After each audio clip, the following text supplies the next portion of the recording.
Everyone, अस्सलाम वालेकुम। Welcome back to my another vlog, another video. तो आज की वीडियो बहुत इंपॉर्टेंट है। जो भी देख रहे हैं वीडियो, इस वीडियो को शुरू से लेकर एंड तक ज़रूर देखिएगा, ठीक है ना। और काफ़ी लोगों के मुझे मैसेज आए थे यूट्यूब टिकटॉक पे कि आप क्यों नहीं आ रही, why you are disappear from YouTube and TikTok for 1 month. ठीक है, तो मैं बताना चाहती हूँ कि मैं क्यों डिसअपीयर थी यूट्यूब से और टिकटॉक से। ठीक है, तो यूट्यूब पर खैर वैसे मुझे इतने मैसेजेस नहीं आते क्योंकि ये मेरा यहाँ पे कमेंट सेशन ज़्यादा ऑफ होता है, मगर टिकटॉक पे मुझे काफ़ी मैसेजेस आ रहे थे क्योंकि वहाँ पे थोड़े से फॉलोअर्स वगैरह भी ज़्यादा हैं और वहाँ का कमेंट सेशन भी मेरा ऑन होता है, सॉरी। तो वहाँ पे ना काफ़ी लोग मुझे अलग से सेपरेटली और ना डीएम करते थे कि आप क्यों नहीं वीडियो आई। तो आज बताना चाहती मैं क्यों नहीं वीडियो आ रही। खैर मैं नाना उम्रा करने गई थी। उम्रा करने जाने से पहले ना 2 दिन पहले ना बाथरूम में ना गिर गई थी, तो हमें लगा कि ऐसे दवाई मेडिसिन वगैरह दी तो ना बेहतर हो गई थी। तो फिर उम्रा करके जब वो वापस आई है, जो उनके उम्रे की डेज जहाँ पे उम्रे के लिए वो गई थी ना, 22 डेज नानो ना वहाँ पे नहीं थी, यानी कि 7 to 8 मेंबर्स थे जो फैमिली के, वो सारे गए थे ना उम्रे के लिए।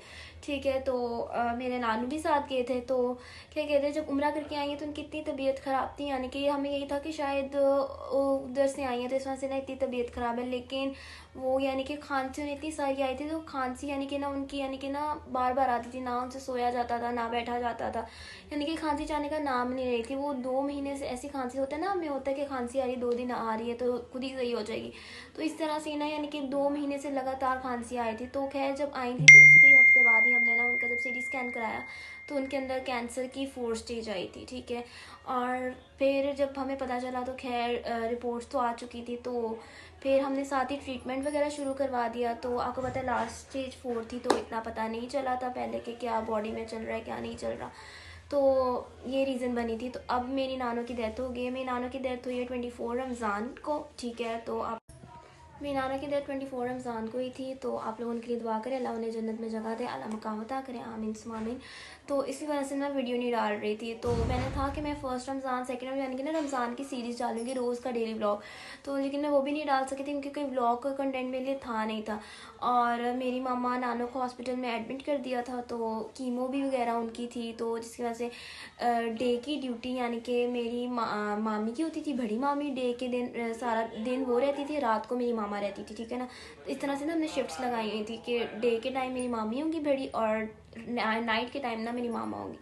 तो और जब मामा आती भी थी ना, तो मामा बस क्या कहते हैं खाना वगैरह बना के यानी कि ना सारा कुछ करके फिर मामा चली जाती थी। और रमज़ान था तो कोई रूटीन भी नहीं सेट हो रही थी ना। मामा ने आना सुबह, मामा रात अफ्तारी के बाद फ़ौरन मामा 8 बजे चली जाती थी और सुबह मामा ना 10 बजे इतने बजे आ जाती थी।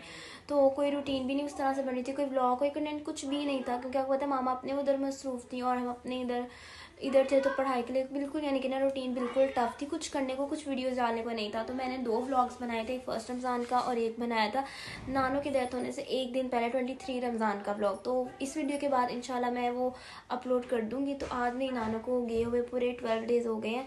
तो आप मैं बार बार कह रही हूँ आप लोगों उनके लिए मगफरत की दुआ करिएगा, अल्लाह उन्हें जन्नत में जगह दें, आला मकाम अता करें। तो और लास्ट में उनकी तबीयत बहुत यानी कि ना ख़राब हो गई थी, तो जिसकी वजह से ना उनको तो वीडियो एकदम बंद हो गई थी। तो क्योंकि मैं इधर वीडियो बनाई ना तो 2-3 मिनट से ज़्यादा वीडियो जो है ना तो खुद ही स्टॉप हो जाती है। अच्छा, तो मैं ये आगे बताने लगी थी, ये बताने लगी थी ना कि उस दिन ना सैटरडे था जब नाना की ना डेथ हुई थी, यानी कि बताया था ना 24 रमज़ान था। तो मैं ना इधर इसी कमरे में बैठी हुई थी और इसी जगह पे मैं बैठी हुई थी और मैं अपना ना पढ़ रही थी। सुबह के ना 8 बजे थे। तो ना मामा कहती थी कि ना मैं जा रही, तो मामा हॉस्पिटल जाए थे। तो ना मेरी बहन कहती मैंने भी जाना है। तो मामा 4 रातों से सोई नहीं थी क्योंकि नाइट की ड्यूटी। हमने कहा कि आप ना सहरी के बाद चली जाना। मामा सहरी के बाद फ़ौरन ही ना, क्योंकि हमारे घर से पास पड़ता है ना इधर हॉस्पिटल, हमारे घर से कोई 7 किलोमीटर है हॉस्पिटल, इधर पास ही ज़्यादा पड़ता है।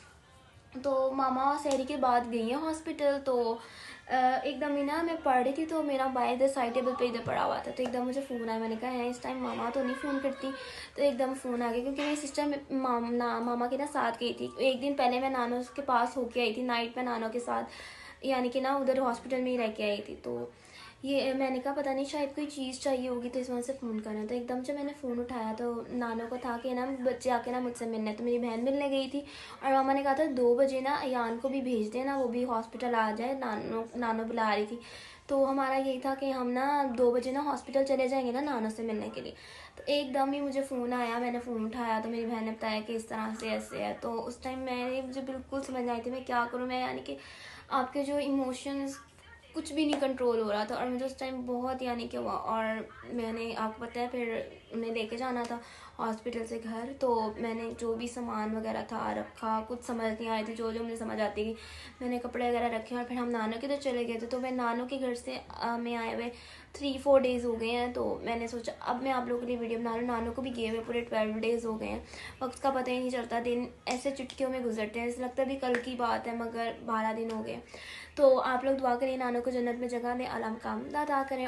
इंशाल्लाह आप लोगों को मेरा फर्स्ट रमज़ान 23 रमज़ान का भी ना व्लॉग आ जाएगा, जो मैंने इस वीडियो से जो पहले के बना चुकी हूँ रमज़ान की, ठीक है। So don't forget to like, subscribe and share my video. अल्लाह हाफिज़।